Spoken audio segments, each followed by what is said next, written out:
Hey, what's going on, Z Nation? Zaid here, ZSPN. And today, guys, we're going to be talking about the Los Angeles Lakers versus the Philadelphia 76ers. Now, guys, before I get into the Lakers' blown-out loss against the 76ers tonight, please be sure to like this video, subscribe to the channel, share my videos all over Facebook, Twitter, all the good social media stuff. And, of course, like always, please be sure to like my page on Facebook, ZSPN, and also follow me on Instagram and Twitter at ZSPN_sports.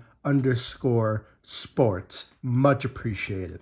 So, guys, yeah, let's talk about this game tonight. Obviously, the Lakers didn't show up when it came to shooting out there tonight. Okay, it was obvious. Okay, when it came down to it, the lack of shooting of the Lakers was pretty pathetic when it comes down to it. None of the Lakers, other than maybe Anthony Davis, who had a great night. Or let's just say that right now. Anthony Davis, in his second return from injury, put up big numbers. And I have to say, he played very well, especially when it came to the first half of the game against Joel Embiid and, just continuing on into the second half. But, due to the lack of effort from the rest of the Lakers to bring in the scoring, the Lakers just obviously didn't have the firepower to step up. And obviously, LeBron James, he's out due to, I believe, soreness in his knees or something. I might be mistaken where his exact injury is, but I know it had to do with something with soreness in some sort of area. But if you guys are watching this, you can see the actual injury. I can't really think of it at the top of my head, but he will be on a day-to-day. So obviously, LeBron James could return to us in probably in any day now when it comes down to it. So when it comes down to that, guys, having LeBron James being out was the main issue with the Lakers' efforts tonight. We didn't have the king to take the team on his back and just try to win us a game. And I'm telling you guys right now, if LeBron James was playing tonight, I could tell you this: LeBron with the rest of the Lakers could have won this matchup against the 76ers, because you could just tell by the efforts from the first half that the 76ers were a bit struggling when it came to the defensive side. And I saw the Lakers at times were laying it up when it comes down to the defensive side in the second quarter. And, when it comes down to it, it was just the lack of shooting that really hurt the Lakers big time when it comes down to it. The lack of effort in the second half, where the Lakers just basically shut down due to the shooting. And, at the end of the day, the Lakers couldn't capitalize on this opportunity, and, they basically lost. And, we really, guys, I have to say, besides Anthony Davis, who had a great night, Russell Westbrook, sure, he put up 20 points out there tonight, but he still managed to lead the Lakers tonight with 6 turnovers. And even the turnovers for the Lakers in general in this particular matchup was pretty atrocious to watch as well. Last time I checked, I believe Malik Monk had, 5 turnovers, or was it maybe 4 turnovers? There was a lot of turnovers for the Lakers when it comes down to this matchup against the 76ers. And, just when it comes down to it, Russell Westbrook was just leading that for the Lakers tonight. So the turnovers were also a problem as well. But, Russell Westbrook still managed to give us 20 points. So, we can give him some credit for that. And then, when you look at the rest of the Lakers out there tonight, other than maybe, Malik Monk, who gave us 11 points. And, sadly, he went 1 of 6 from the three, not his usual type of shooting efforts that we've been seeing for the past couple of games, where he's given us, I believe the last game he gave us 6 of 12 from the 3. So, and we basically beat the Brooklyn Nets in that particular instance. And comparing the two, the Lakers had a better shooting night against the Brooklyn Nets than they did tonight against the 76ers when it comes all said and done. So we can agree on that sort of notion. and plus LeBron James was playing, so obviously a whole different type of situation there. And then when you look at the rest of the Lakers, the lack of effort, as I mentioned, really it was. I mean, not a lot of explosiveness for the second unit because due to LeBron being out, obviously Malik Monk was inserted into the starting lineup and for obvious reasons because of LeBron. So the lack of depth on the bench side was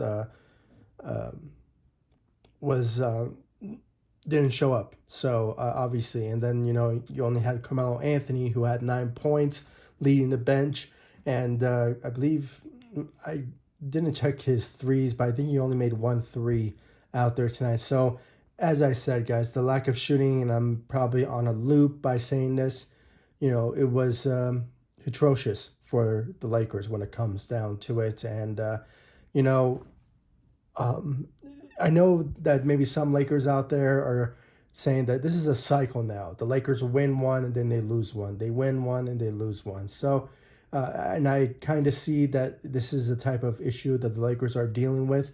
But I have to say, this particular matchup against the 76ers tonight, I saw some effort from the first half, but, at the end of the day, the shooting was just awful from the Lakers on the get-go. And just not having LeBron James out there was just very sad to see this Lakers team play the way that they did.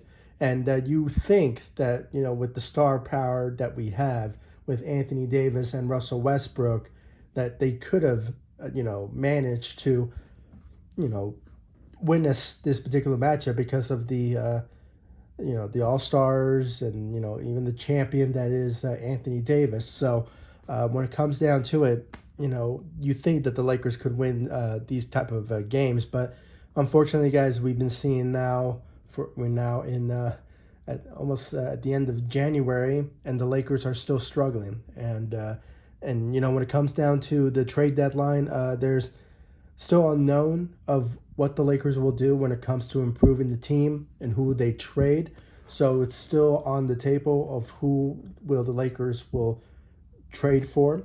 And it's just so up in the air as this moment, guys. And when it comes down to it, the trade deadline is just around the corner, so anything could happen when it comes to the trade deadline. And hopefully the Lakers will potentially step up and maybe turn things around and bounce back after this loss and maybe start winning us games. I believe the last time I checked the scheduling, I believe the Lakers are going to be facing the Atlanta Hawks or something. I know it's on their schedule, but I just the matchup for the next one escapes me at this moment. But if you guys are watching this, I'll put the scheduling of the Lakers' remaining road trips on this part, so you guys can check it out. And guys, if you're listening to this on my podcast ZSPN on Apple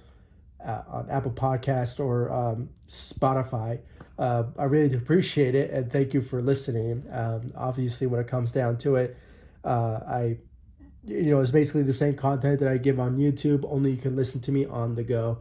And you guys can obviously look it up, the scheduling of the Lakers, because I can't really do it right now, but because I'm recording at this moment. So when it comes down to it, the Lakers, they have a couple of games remaining on the road, and so far they've been doing pretty good on the road. But when it comes down to it, the main objective and the main headline really is the trade deadline. And there's a lot of interest from certain teams that the Lakers or certain players that the Lakers have interest in that will basically change hands for the better when it comes down to it. And we just have to wait and see. I mean, trade deadline is just around the corner. So will Rob Pelinka make a move, or will there be a coaching change? You never know. I mean, there's a lot of things that could go down that will basically change the scope of the Lakers moving forward. So that's something we all going to be looking forward to when it comes all said and done. And I really want to know, guys, your thoughts about it in the comment section down below. Like this video, subscribe to the channel. And if you're all listening to this, thank you for listening to the podcast, ZSPN on Apple Podcasts, Spotify, and obviously the headquarters of where I am recording this on the podcast. It is called Anchor. So if you guys have an Anchor app, follow me there, and I really do appreciate the love and support on that. And yeah, guys, I really do appreciate it. And make sure to give me your thoughts about the Lakers' loss against the 76ers. What do you think went wrong for the Lakers tonight? Was it the lack of shooting efforts out there, or was it just a lot, maybe the lack of effort from certain players to even out, the Lakers not having LeBron James out there tonight? Or maybe it was Russell Westbrook for not stepping up at the same level of Anthony Davis. I mean, because Anthony Davis had a great night, and I probably mistaken. I think I didn't mention his stat line, but I think he had 33 points and I think he had 10 rebounds. So we're finally seeing the old Anthony Davis once again, and it's something great to witness after being gone for almost a month due to injuries. So that's something to really admire when it comes to the champ himself. So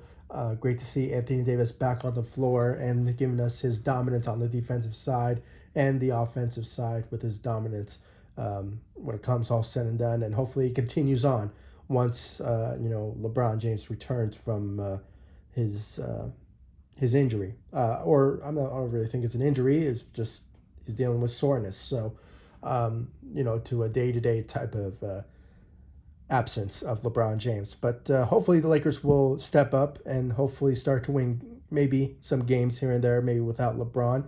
I mean, he needs to rest himself because he really, helped us out big time when Anthony Davis went down. And we won a couple of games without Anthony Davis as well. Not to the extent that we expected, but when it comes all said and done, the Lakers are in a moment where there's some struggles, but I think maybe after the All-Star break, maybe the Lakers will turn things around and start winning more games and maybe start to contend when it comes to playoff time. But, still remains to be seen about that. It's still unknown at this moment. And, once the trade deadline approaches, the Lakers will maybe make some changes for the better to improve the team.